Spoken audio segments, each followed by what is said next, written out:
74. Hoy nos toca llegar a este maravilloso salmo, como son todos los demás salmos que tienen enseñanzas muy grandiosas para nuestras vidas. Entonces, vamos a mantener abiertas nuestras Biblias en el Salmo 74. Este salmo tiene 23 versículos y casi ya llegamos a la mitad del libro de los salmos, yendo uno por uno. Fíjense bien qué cosa tan especial, hermanos, porque ya estamos ahora aquí en esta parte, en el libro 3, según la estructura del libro de los salmos. Estamos aquí y estamos en el Salmo 74. La mayoría de los salmos de esta sección fueron escritos por un levita, un hombre muy consagrado a Dios, un hombre que amaba a Dios con todo su corazón y que se llamaba Asaf. Claro, Asaf no fue el único que escribió en esta parte de los salmos, pero él fue el que escribió la mayor cantidad de estos salmos. Vamos a ver aquí, vean ustedes, por ejemplo, aquí en esta transparencia, aquí tenemos Asaf, que escribió 11 salmos, David escribió 1, Coré, o la familia de Coré, que también eran levitas, escribió 3 salmos, Emán, que también era un director de coros, un levita que estaba al servicio de la adoración a Dios en el tiempo de David, escribió un salmo, y también Etán. Asaf, Etán, Emán y Coré eran levitas que servían al Señor dentro de la adoración. Aunque todavía no estaba construido el templo, porque no olvidemos que en el tiempo de David no se construyó. Sin embargo, David hizo todas las preparaciones necesarias para la adoración al Señor y colocó a los levitas precisamente para este servicio tan especial. Y dentro de esta clase de levitas estaban Asaf, estaban la familia de Coré, Emán y Etán, que eran los directores de los coros, de la música, de los instrumentos para la adoración al Señor. El único que no era levita era David. Pregunta bíblica. ¿De qué tribu era el rey David?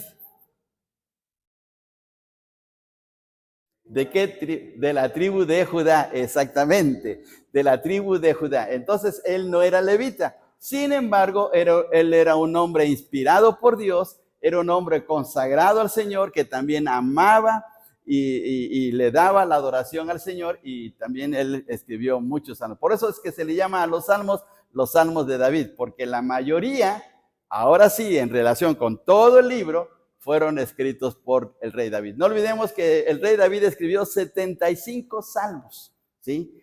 Propiamente la mitad de este libro, ¿sí? Bien, bueno, entonces vamos a seguir aquí. ¿Quién era Asaf? Vamos a poder otra vez a recordar. La semana pasada vimos el Salmo 73, que fue escrito por Asaf. Ahora, este salmo, el número 74, también fue escrito por Asaf. ¿Quién fue Asaf? Bueno, ya lo estamos mencionando.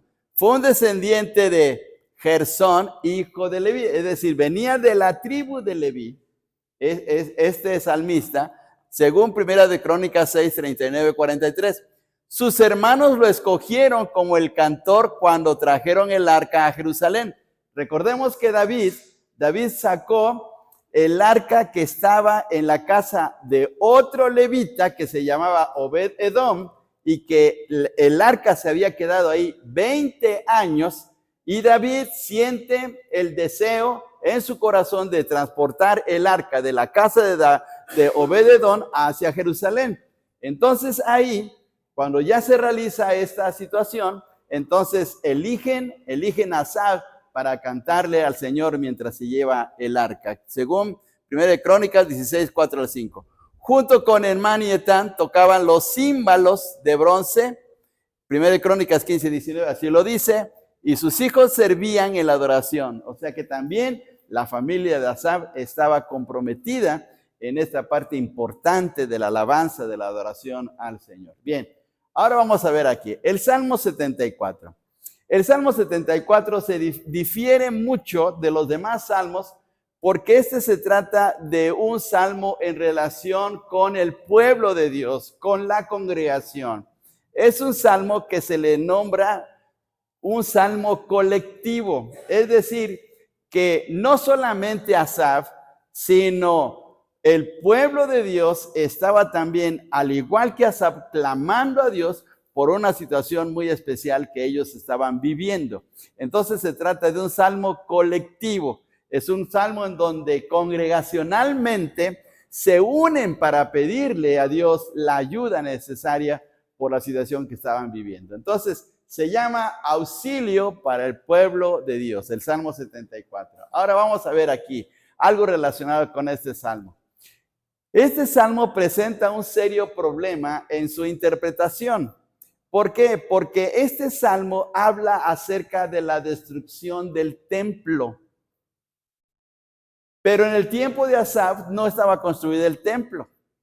Y además, si llegamos a pensar en la invasión de Babilonia que llegó a quemar el templo, pues Asaf no estaba, porque eso ocurrió muchos siglos después. ¿Por qué Asaf escribió de esta manera? Posiblemente por una experiencia amarga que estaba pasando Israel, o posiblemente se estaba refiriendo a un acontecimiento que iba a venir en el futuro. No olvidemos que también hay salmos proféticos. Por ejemplo, el Salmo 22, el Salmo 16, que hablan acerca de acontecimientos futuros. Hay salmos que hablan de cosas que tenían que venir en el futuro. Y en este caso podría ser que el Salmo 74 también tuviera que ver con un acontecimiento que iba a ocurrir siglos o años después de lo que fue escrito, ¿sí? Entonces, aquí está el problema de este salmo. Ahorita lo vamos a ver. Bien, este salmo es una súplica colectiva. Asaf se incluye en el ruego del pueblo de Dios por las calamidades que está sufriendo.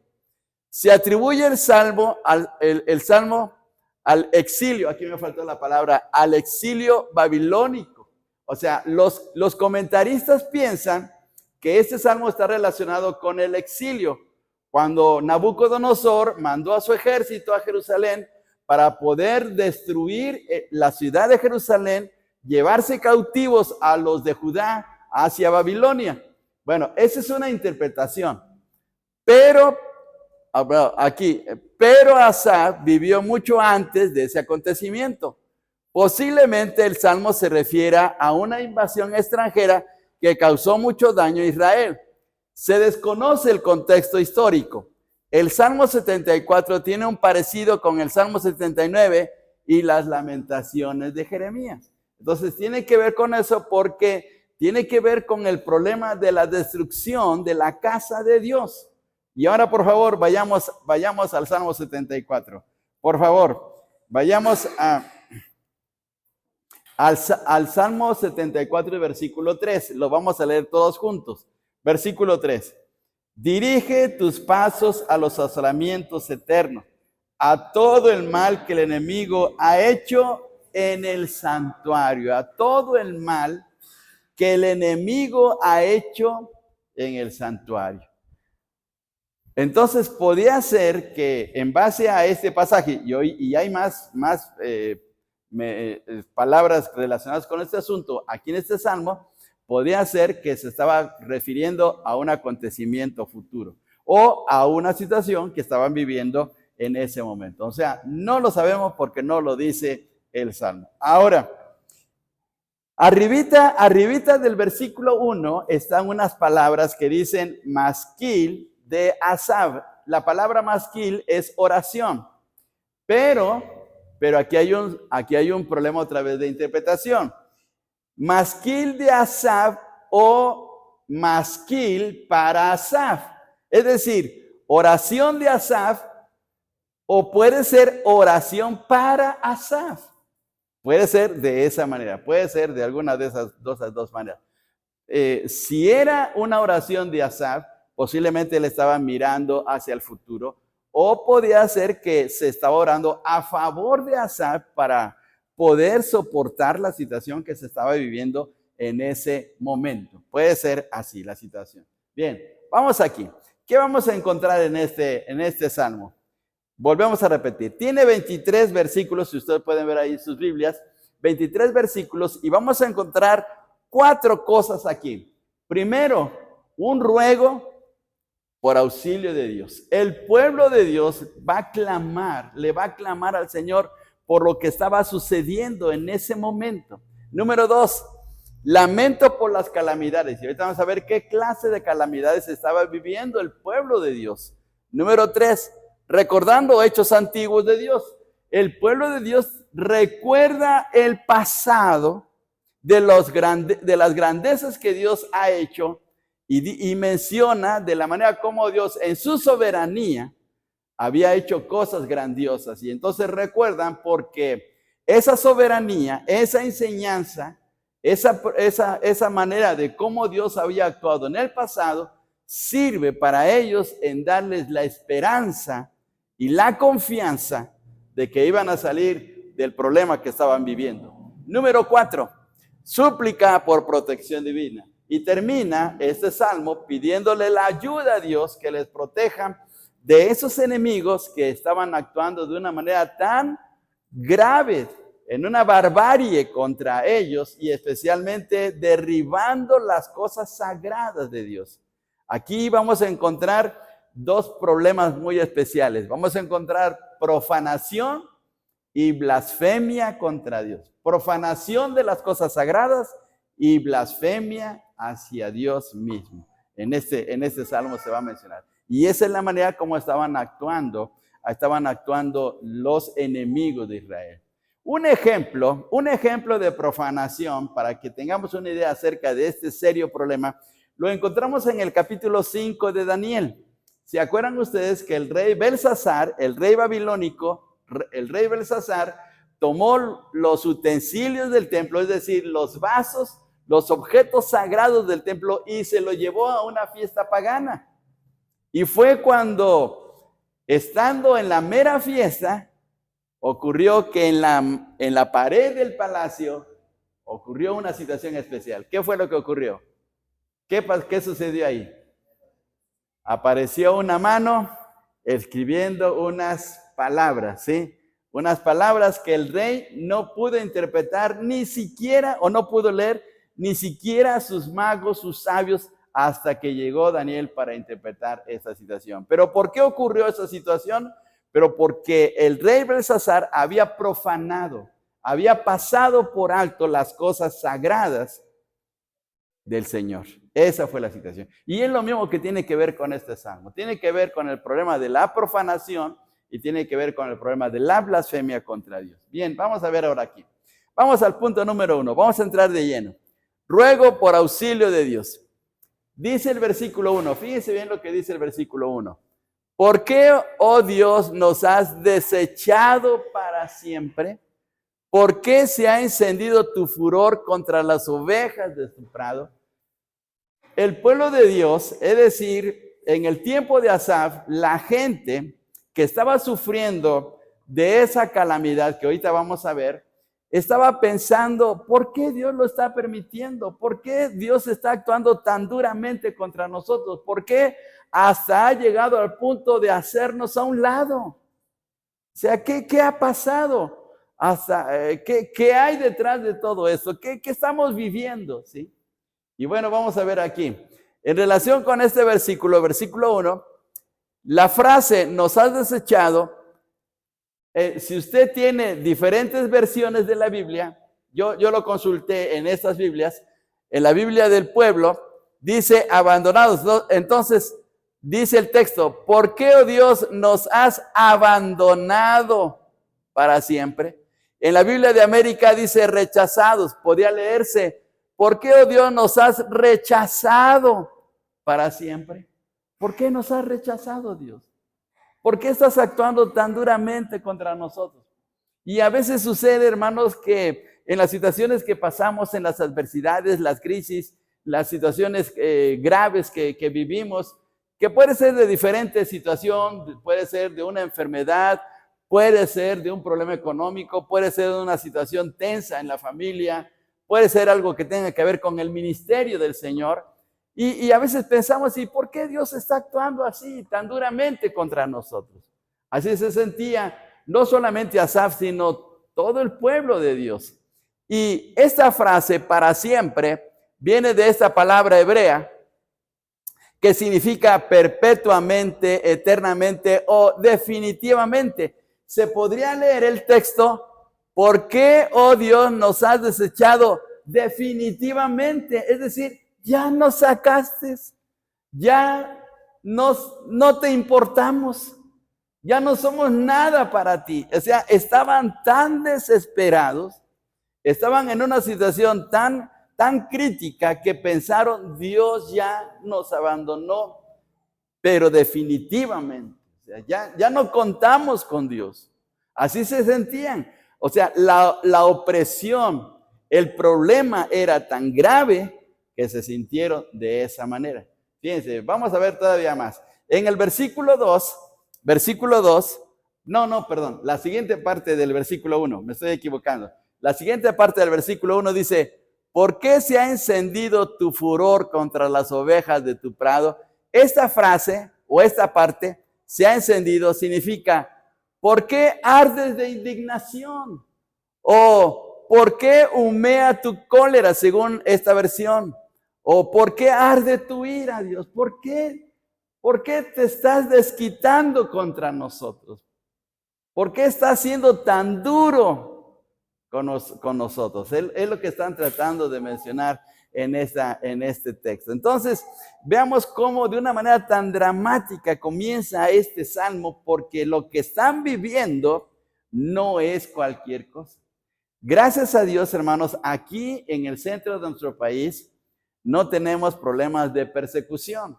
Sí tenemos problemas, sí hay situaciones críticas, sí hay adversidades, sí hay problemas, pero no hemos pasado por situaciones de persecución como en otras partes de nuestro país. Y la persecución ha sido fuerte en algunos lugares. Imagínense que nos llegara la persecución, que actuara mal la gente contra nosotros, ¿cómo nos sentiríamos?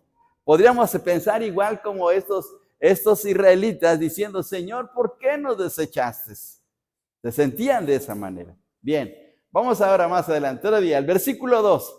Versículo 2, fíjense bien allí en sus Biblias, dice, acuérdate de tu congregación, la que adquiriste desde tiempos antiguos, la que redimiste para hacerla la tribu de tu herencia, este monte de Sión donde has habitado.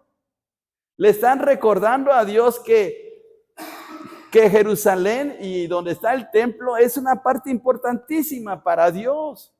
Y sin embargo, ¿por qué están viviendo esa calamidad tan fuerte? Dice esta frase, acuérdate de tu congregación.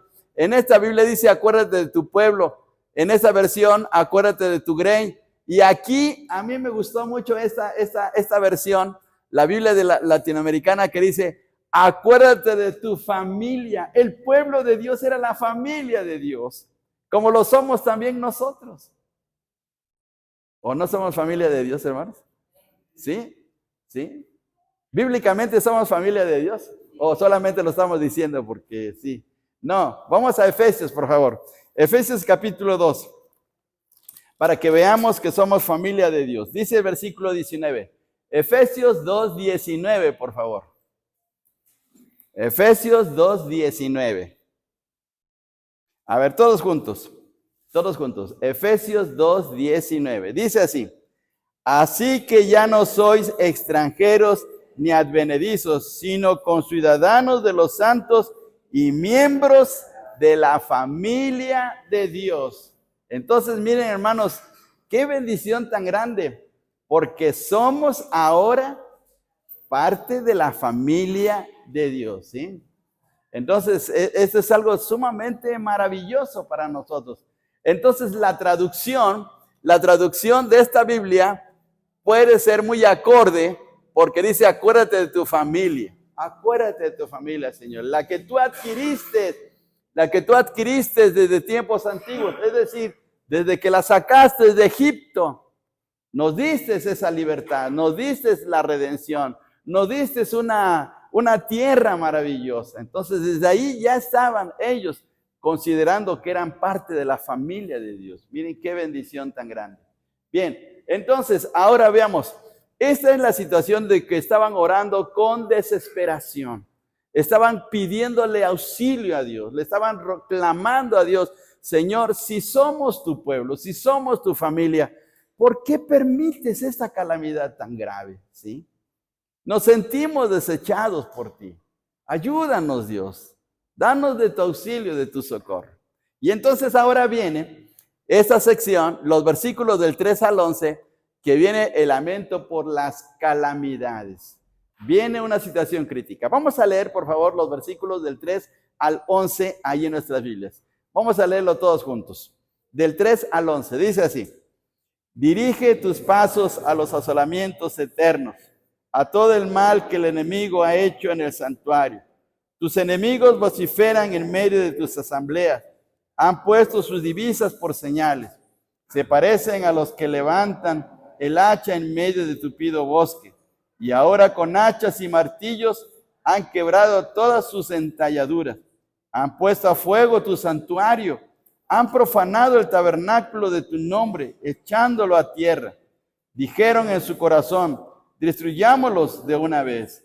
Han quemado todas las sinagogas de Dios en la tierra. No vemos ya nuestras señales. No hay más profeta, ni entre nosotros hay quien sepa hasta cuándo. ¿Hasta cuándo, oh Dios, nos afrentará el angustiador? ¿Ha de blasfemar el enemigo perpetuamente tu nombre? ¿Por qué retraes tu mano? ¿Por qué escondes tu diestra en tu seno? Miren qué desgarradora es estas expresiones de este salmo, porque están viviendo una situación muy, muy complicada. Ahora, por favor, regresemos al versículo 7. Volvemos a la situación. Dice, han puesto a fuego, ¿qué cosa? Tu santuario. Entonces, ¿cuándo ocurrió que el templo fue quemado? Pues en el tiempo de Nabucodonosor. Cuando Nabucodonosor mandó a su ejército a Jerusalén a quemar el templo y a llevarse a la tribu de Judá a Babilonia, ¿sí? Eso lo podemos leer en los últimos capítulos de Segunda de Crónicas. Ahí está la narración tan terrible y tan angustiosa que pasó la tribu de Judá. Entonces, ahorita vamos a ver esta situación, pero veamos cómo estaban pasando una situación muy, muy difícil. Bien, dice el texto: dirige tus pasos a los asolamientos eternos, a todo el mal que el enemigo ha hecho en el santuario. Miren, hay dos problemas serios aquí, y ya lo estamos viendo aquí en este texto. Fíjense bien. Una cosa, en el versículo 7, por favor, noten otra vez, versículo 7, dice, han puesto a fuego tu santuario, han profanado el tabernáculo. ¿Qué significa profanar? Profanar significa hacer un mal uso de algo sagrado, de un objeto sagrado o de una persona consagrada a Dios. Es profanar a Dios, ¿sí? Es hacer un mal uso. Otra vez, el ejemplo más fácil de poder entender una profanación es el ejemplo de Belsasar, cuando toma los vasos sagrados del templo y los utiliza para su fiesta, ¿sí? Entonces, ahí está el problema. Miren, hermanos, para que tengamos una idea todavía más clara, miren, hagamos de cuenta que tomamos el templo y un sábado hacemos un bailongo aquí. Decimos, vamos a invitar a la Sonora Santanera y aquí, y con la finalidad de poder atraer a los vecinos, ¿sí? O sea, eso es profanar, hacer un mal uso del templo de Dios. Y bueno, pues esa es la situación que está viendo. Y la blasfemia. Y la blasfemia es hablar mal de Dios. No significa decir majaderías o palabras, simplemente es hablar mal de Dios. Cuando se niega a Dios o cuando se minimiza a Dios o cuando se dicen cosas contrarias de Dios, esa es una blasfemia. Fíjense bien qué cosa tan tremenda es esta situación. Versículo 10, por favor, veamos. Versículo 10 dice, ¿hasta cuándo Dios nos afrentará el angustiador? ¿Ha de blasfemar el enemigo perpetuamente tu nombre? Hay gente que hace chistes malos contra Dios. Eso es estar blasfemando, ¿sí? Hablan mal de Jesús, hacen chistes de Jesús, hablan mal de su obra o de Dios mismo. Eso es blasfemar contra Dios. Y Dios no pasa por alto esta situación, ¿sí? Bien, ahora vamos a ver aquí la profanación, los enemigos. En el versículo 3 destruyeron el santuario, el templo. Colocaron sus banderas. Aquí dice divisas. La palabra divisas hoy en la actualidad se utiliza como una palabra dentro de la economía, refiriéndose a ciertas cantidades de dinero que se utilizan para negocios. No, aquí la palabra divisas significan banderas. ¿Por qué banderas? Porque significa que ellos colocaban límites para hacerse acreedores a ciertas propiedades. Colocaban sus banderas y decían, esto me pertenece, esto se lo quitaban al pueblo, se lo quitaban a la gente o se lo quitaban a una familia y colocaban banderas para burlarse tanto de la gente como de Dios mismo, ¿sí? Recordemos que las herencias en el Antiguo Testamento no eran transferibles ni eran vendidas. Eran transferibles solamente para la propia familia, pero no para otra gente. No se podían vender las propiedades, porque era la herencia de Dios. Pero a esta gente no le importaba eso. Luego, vociferaban en las asambleas, es decir, hablaban mal de Dios. Vean ustedes el versículo 4. Versículo 4 dice, tus enemigos vociferan. ¿Qué es vociferar? Es hablar a lo loco. Es estar gritando y hablando tonterías. Ese es estar vociferando. Pues estaban hablando en las asambleas. Es decir, cuando se reunían para adorar a Dios, hablaban cada tontería, ¿sí? Entonces estaban vociferando mal. Luego, estaban destruyendo con hachas. Vamos a ver los versículos 5 y 6. Versículos 5 y 6. Alguien que nos lea, por favor. Se parecen a los que levantan el hacha en medio del bosque, y ahora con hachas y martillos han quebrado todas sus entalladuras. ¿A qué se refieren las entalladuras? Se refieren a la manera como estaba adornado el templo. Por dentro estaba adornado con maderas finas, estaba adornado con oro, estaba hecho de una manera tan preciosa todos los ornamentos. Pero esta gente no le importó. Llegó con hachas y con martillos para destruir el templo. Fíjense bien, eso era algo muy grave, muy triste, ¿sí? Que gente que no tenía corazón ni temor hacia Dios, haciendo cosas así malignas. Hay una historia, hermanos, una historia que aconteció unos años antes, bueno, déjenme decirles para con mayor exactitud, aconteció 200 años antes de que llegara el Señor Jesús. Entre el Antiguo Testamento y el Nuevo Testamento hubo un periodo de 400 años de silencio. Cuando termina el libro de Malaquías, ya no existe otro profeta hasta la llegada de Juan el Bautista. Y en ese periodo fue de 400 años. Bueno, en esos 400 años, ahora piense, 200 años antes del Señor Jesús, ocurrió una invasión de sirios a la ciudad de Jerusalén. Y hubo un general, él se decía rey, que entró a la ciudad de Jerusalén y profanó el templo. ¿Cómo lo profanó? Entró hasta el lugar santísimo y tomó un cerdo y lo sacrificó en el lugar santísimo. Eso es histórico. Eso ustedes lo pueden leer en libros de historia, ¿sí? Lo pueden ver en el internet. Ese hombre se llamaba Antíoco Epífanes. Entonces fue una tremenda profanación. Nosotros en nuestra Biblia no tenemos los libros que se llaman los Macabeos, Primera y Segunda de Macabeos, porque esos son libros apócrifos que aparecen en las Biblias católicas. Pero esos libros tienen que ver con ese periodo, con ese momento tan grave que sufrió el pueblo de Dios y que tiene que ver con esa profanación tan tremenda, ¿sí? Algunos han interpretado que Antíoco Epífanes es el prototipo del anticristo, de lo que va a ocurrir en la tribulación, ¿sí? Bueno, no lo sabemos, pero así se piensa.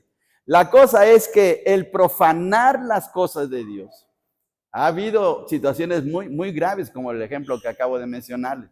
Y entonces aquí la gente había masacrado el templo, había hecho cosas malignas. Bien, ahora vamos a ver aquí. Quemaron el templo. Versículo 7, fíjense bien. Versículo 7. Dice, han puesto a fuego tu santuario. Lo quemaron, porque esa gente no les importaba, ni tenían temor, ni valoraban lo que era el templo del Señor. Y seguimos acá. Quemaron las sinagogas. Esta palabra sinagogas hace pensar que por eso el Salmo fue escrito en el tiempo babilónico, en el tiempo del exilio, porque en ese tiempo no había sinagogas. Algunos intérpretes o algunos comentaristas de este salmo mencionan que la palabra sinagoga se refiere a santuarios que había en el reino del sur de Judá, en donde los judíos iban a adorar al Señor y no solamente al templo. No lo sabemos exactamente cómo estaba la situación. Pero la cosa es que hicieron esto. Y por último, lo más grave, además de profanar el templo, lo más grave, versículo 10. Blasfemaron contra Dios, hablaron contra Dios, ¿sí? Mire qué situación tan crítica, tan tremenda, ¿sí? O sea, qué dureza de corazón de esta gente que actuaron de esa manera. Por eso es que los israelitas se sentían tan mal por la manera como estos enemigos estaban actuando contra ellos. Bien, vamos a ver aquí. ¿Pueden leer este texto, hermanos? ¿Se puede leer hasta allá atrás? A ver, lo leemos todos juntos. Han puesto a fuego tu santuario, han profanado el tabernáculo de tu nombre, echándolo a tierra. Ahora, ustedes recuerdan, hermanos, que el templo era muy importante porque el templo representaba la presencia de Dios en medio de su pueblo. Al echarlo abajo, al derribarlo, es como decir, ya no está Dios con ustedes. Ya Dios los ha abandonado. ¿Sí? Porque echamos abajo su templo. ¿Dónde va a habitar Dios? ¿Dónde va a morar? Así pensaba la gente en ese tiempo. Pero bueno, fue una situación crítica. Bien, vamos ahora aquí. Vamos a este pasaje. En 2 de Reyes 25, 8 a 9 dice, en el mes quinto, a los 7 días del mes, siendo el año 19 de Nabucodonosor, rey de Babilonia, vino a Jerusalén Nabuzaradán, capitán de la guardia, siervo del rey de Babilonia, y quemó. Ahí está un hecho histórico. Y quemó la casa de Jehová y la casa del rey y todas las casas de Jerusalén y todas las casas de los príncipes quemó a fuego. Entonces hubo una invasión tremenda en el tiempo de Nabucodonosor.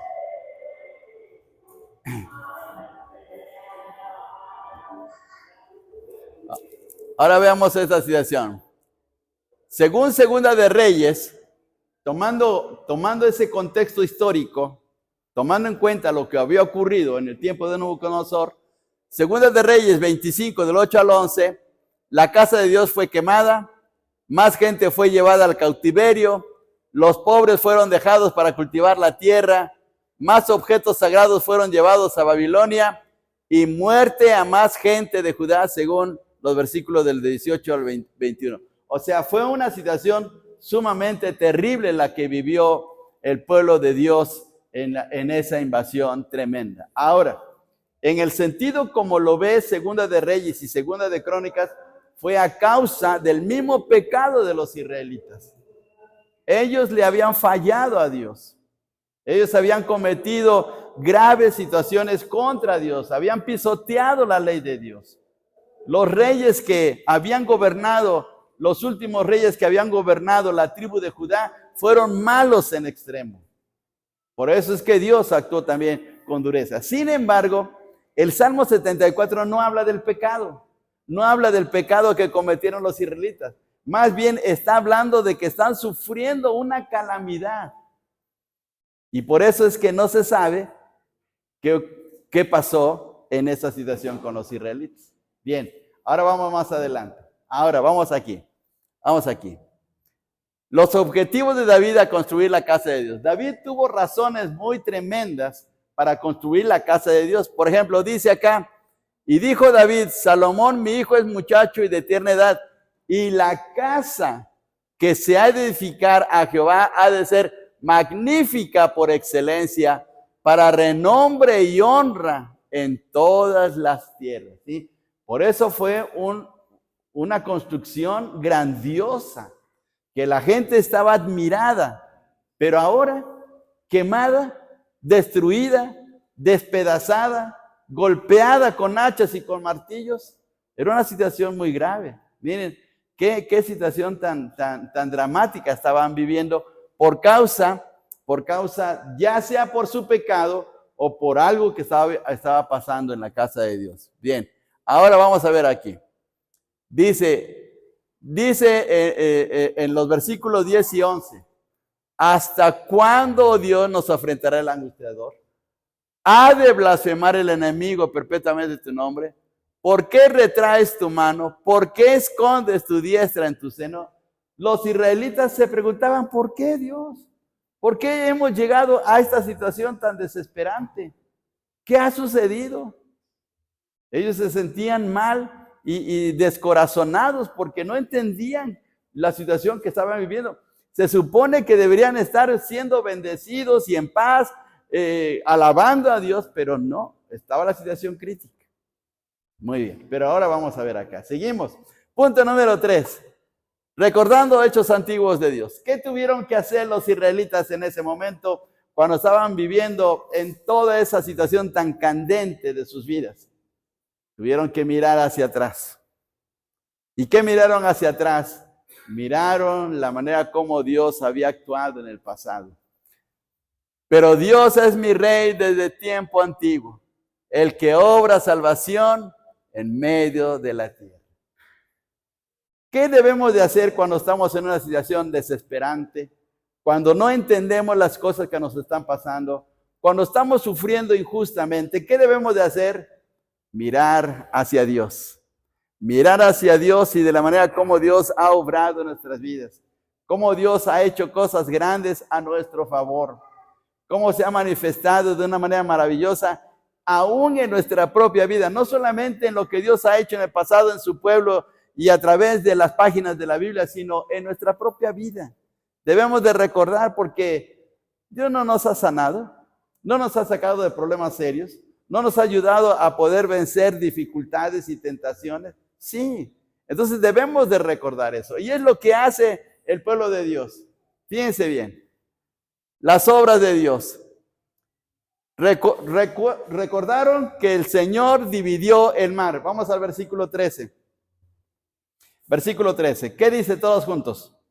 Dividiste el mar con tu poder, quebraste las cabezas de monstruos en las aguas. Entonces, Dios dividió el mar. ¿Y cuándo dividió el mar? Cuando sacó a Israel de Egipto y lo enfrentó ante el mar rojo y abrió el mar, él lo dividió. Ahora, Dios también controla el mar. Fíjense el versículo 14. Versículo 14, todos juntos. Magullaste las cabezas de Leviatán y lo diste por comida a los moradores del desierto. Ahorita vamos a ver acerca de este monstruo, el Leviatán. Ahorita vamos a ver, pero lo que quiere decir el texto es que Dios está controlando el mar. No, nada pasa sin que Dios no lo controle, ¿sí? Todas las cosas están controladas por Dios. Ayer se soltó un aguacerazo, hermanos.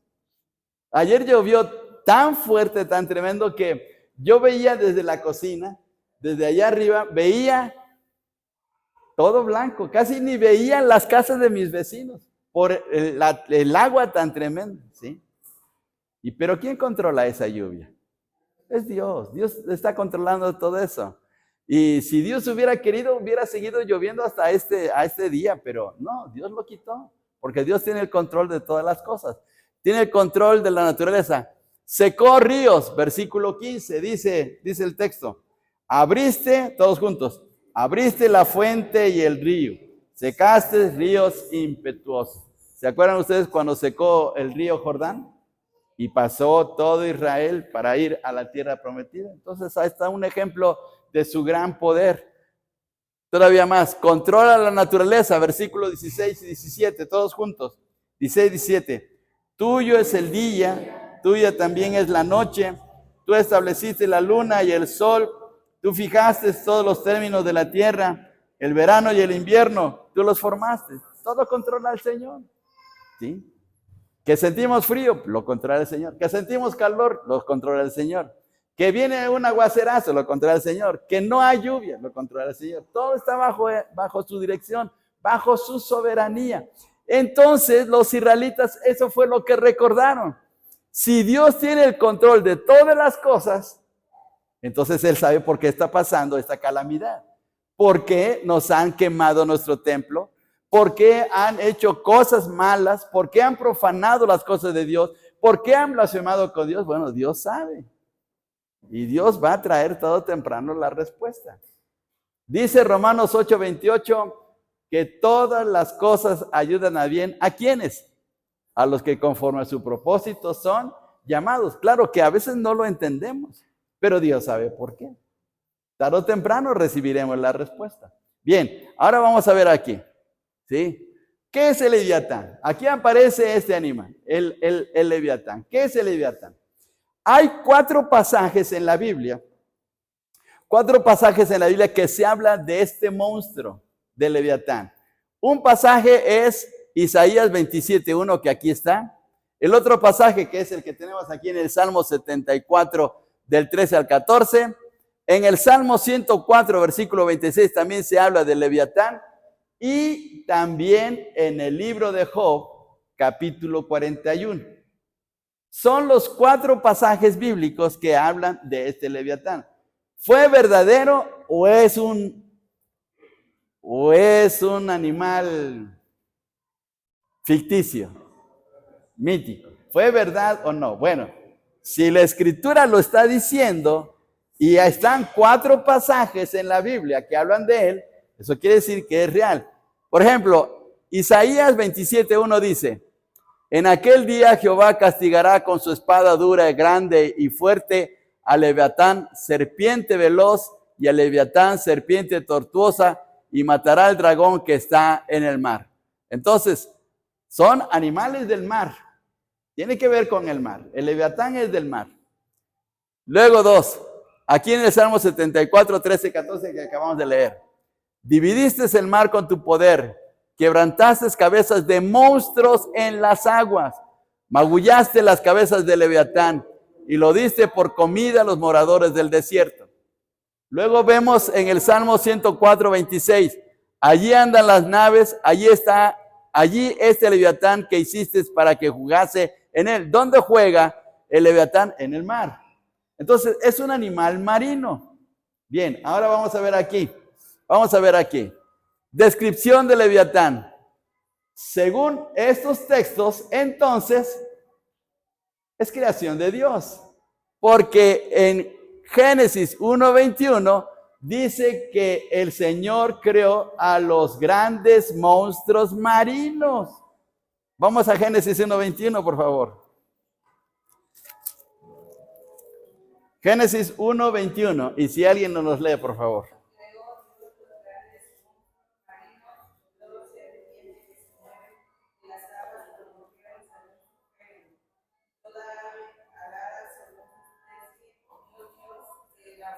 Muy bien. Entonces, ¿quién creó los grandes monstruos marinos?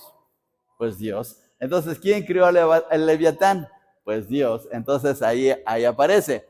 Luego, fíjense bien, es un animal marino, como ya lo vimos en el...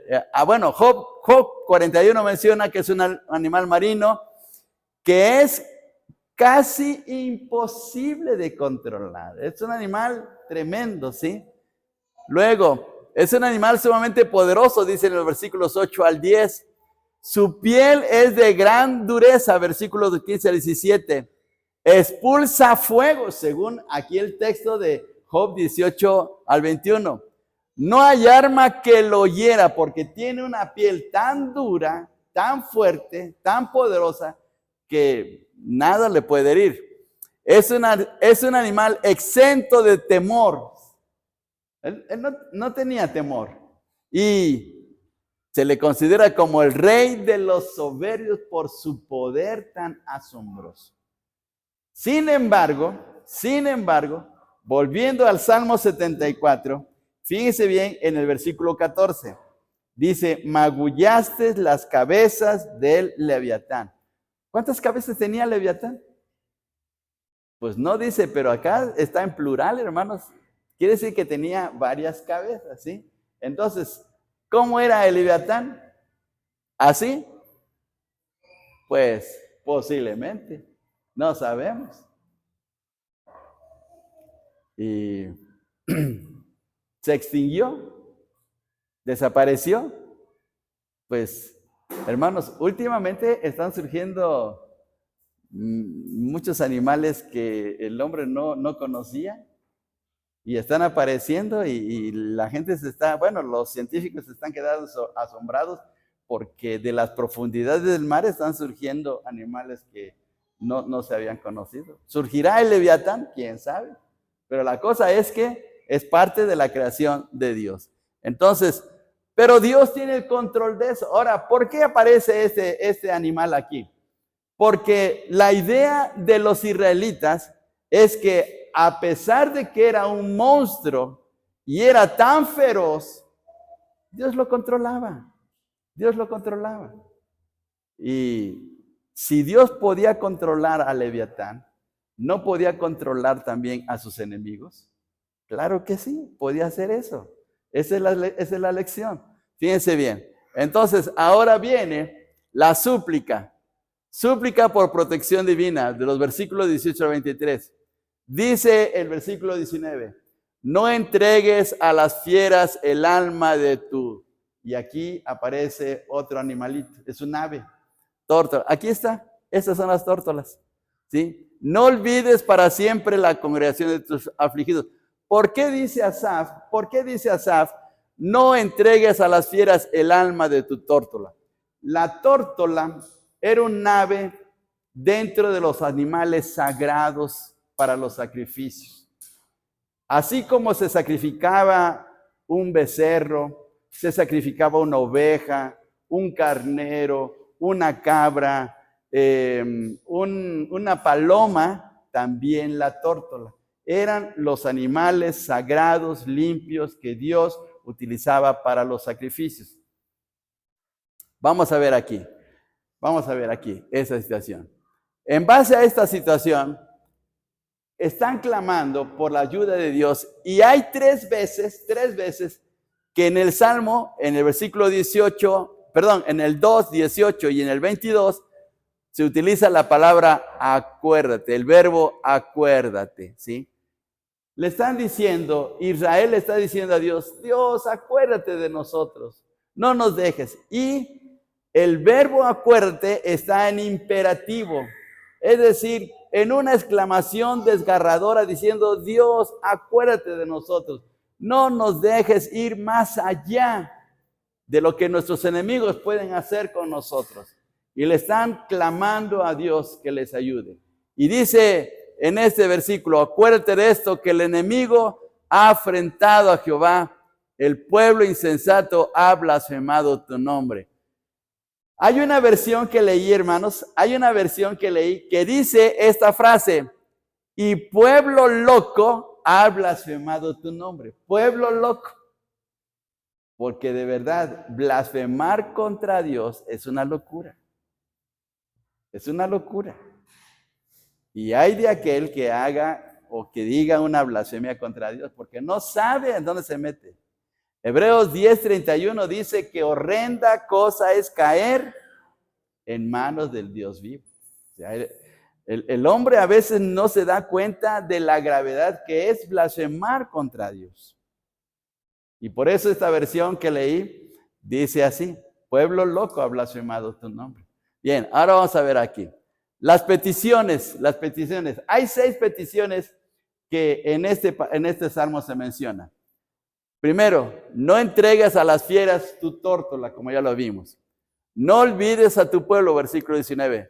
Mira al pacto, versículo 20. Número 4, no vuelva avergonzado el inocente, el afligido. Levántate, aboga por tu causa. Versículo 22.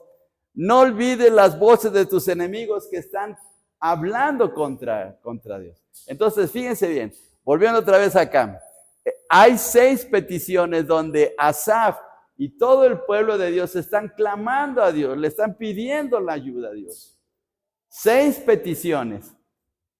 A veces decimos, voy a dar una petición y luego a veces decimos, hermanos, ¿me permiten decir una petición más? Pues miren, aquí hay 6. Aquí hay 6. Pues todo lo que podamos decirle a Dios, podemos clamar a Él. Y Dios va a atender nuestra oración. Bien, ahora aquí están estas 3 oraciones más, ¿sí? Vamos a ver acá. La tórtola, volviendo otra vez al asunto de la tórtola. La tórtola es un ave muy común en Palestina, tímida y apacible, de canto lastimero. Por eso la utiliza aquí Asaf, porque su cantar de esta ave es que da lástima, como que estuviera llorando. Y entonces Asaf y el pueblo de Dios toman el ejemplo de la tórtola porque ellos también están en la misma condición. Están llorando, clamando a Dios, pidiéndole el auxilio por la situación que están viviendo. La tórtola confía en su rápido vuelo para escapar de sus depredadores. Sin embargo, es fácil atraparla. En la Biblia fue una de las aves aprobadas por el Señor para los sacrificios según Levítico 1:14. Entonces, aquí se compara a Asaf junto con el pueblo de Dios como una tórtola porque se sienten indefensos, se sienten impotentes, están sufriendo, están llorando, están pasando por una situación sumamente grave, ¿sí? Y ahora, vamos aquí. 2 peticiones en contraste. Fíjense bien, aquí hay una gran diferencia en la manera como ora David y ora Asaf en este salmo.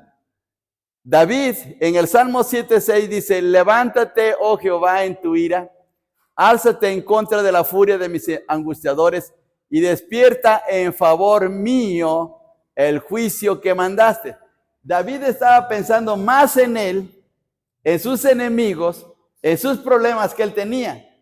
Ahora fíjense bien la diferencia con Asaf. Levántate, oh Dios, aboga tu causa, acuérdate de cómo el insensato te injuria cada día. Para Asaf, lo importante no era él ni su pueblo, era Dios. Mientras que David estaba orando porque Dios le sacara de ese problema de sus enemigos, Asaf está pensando en darle el primer lugar a Dios. Ahí está la gran diferencia, ¿sí? Fíjense bien, entonces, Asaf, observaciones, Asaf estaba interesado en el honor de Dios. Asaf estaba molesto por la actitud del malo ante Dios. Es decir, el malo estaba injuriando a su Dios. Si alguien habla mal de nuestra familia, nosotros nos ponemos candentes y hasta rojos de coraje. Pero si habla mal de Dios, a veces no tomamos en cuenta esto. Y miren, aquí está el ejemplo diferente de Asaf. A Asaf le interesaba más la reputación de su Dios, el honor de su Dios, la dignidad de él. Y 3, Asaf ora para que el malo reconozca la grandeza de Dios. Que se dé cuenta de quién es el verdadero Dios. Entonces, Asaf está pensando más en Dios que en sí mismo. Entonces, esa es la gran diferencia entre las 2 peticiones que aparecen aquí. La forma como ora David, porque David casi siempre está pensando en él, en los enemigos que le están llevando por situaciones muy graves, por las adversidades, por las luchas, pero Asaf está pensando más en su Dios. Bien, vamos acá. Ya casi terminamos. ¿Cómo podemos ver este salmo a la luz de nosotros como cristianos? Primero de Pedro 1 del 5 al 7 dice, que sois guardados por el poder de Dios mediante la fe para alcanzar la salvación que está preparada para ser manifestada en el tiempo postrero, en lo cual vosotros os alegráis, aunque ahora por un poco de tiempo si es necesario, tengáis que ser afligidos en diversas pruebas, para que sometida a prueba vuestra fe, mucho más preciosa que el oro, el cual aunque perecedero se prueba con fuego, sea hallada vuestra fe en alabanza, gloria, honra, cuando sea manifestado Jesucristo. Entonces, este salmo nos lleva a darnos cuenta que así como los israelitas sufrieron esta afrenta, esta calamidad, esta adversidad tan grave, tarde o temprano va a llegar también a nosotros, pero es una prueba a nuestra fe. Y por lo tanto debemos mantenernos firmes, dándole el lugar a Dios. Fácil es huir, hermanos. Fácil es tirar la toalla, como decimos vulgarmente. Es fácil a veces hasta echar la culpa a nuestros hermanos en la fe. Pero eso no es lo correcto. Siempre debemos darle el primer lugar a Dios. Y ahora veamos aquí este pasaje más. Primero de Pedro 3, del 13 al 15. ¿Y quién es aquel que os podrá hacer daño si vosotros seguís el bien? Mas también si alguna cosa padecéis por causa de la justicia, bienaventurados sois. Por tanto, no os amedrentéis por temor de ellos ni os conturbéis, sino santificad a Dios el Señor en vuestros corazones y estad siempre preparados para presentar defensa con mansedumbre y reverencia ante todo el que os demande razón de la esperanza que hay en vosotros. Entonces debemos de estar preparados para ser sometidos a una grave prueba. Hermanos, ¿podría ser que en un momento dado quemaran nuestro templo? Podrían hacerlo. Podrían tomarlo, hermanos. Podría entrar un nuevo gobierno, un gobierno ateo, un gobierno contrario a la voluntad de Dios, y podría tomar nuestro templo y hacerlo, no sé, algo grave, no sé, un bar, una cantina, no sé, y profanarlo. Pero ¿qué vamos a hacer nosotros, hermanos? Vamos a mantenernos firmes, vamos a seguir en el camino de nuestro Dios y pase lo que pase, ¿sí? Bien, así es que tomemos en cuenta esto. ¿Qué aprendemos de este salmo, hermanos? ¿Qué aprendemos de este salmo?